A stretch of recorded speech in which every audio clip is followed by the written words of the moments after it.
അന്ന് ഒറ്റമുറിയുള്ള വീട്ടിൽ 5-10 പേർ ഒരുമിച്ചു താമസിച്ചിരുന്നു. ഇന്നോ 5-10 മുറിയുള്ള വീട്ടിൽ 1-2 പേർ മാത്രം താമസിക്കുന്നു. അന്ന് 1000 പേരെ സഹായിച്ചവനെ ആരും അറിയാതെ പോകുന്നു. ഇന്നോ ഒരാളെ സഹായിച്ചവനെ 1000 പേർ അറിയുന്നു. അരച്ചാൺ വയറിനു വേണ്ടി നമ്മൾ കിലോമീറ്ററുകളോളം നടന്നു ജോലി ചെയ്തിരുന്നു അന്ന്.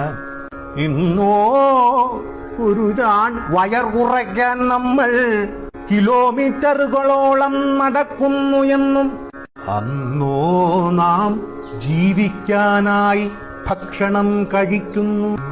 അന്നു വീട്ടിനകത്തിരുന്നു ഭക്ഷണം കഴിച്ച് പുറത്ത് കക്കൂസിൽ പോകുന്നു. ഇന്നോ പുറത്ത് ഭക്ഷണം കഴിച്ച് അകത്ത് കക്കൂസിൽ പോകുന്നു.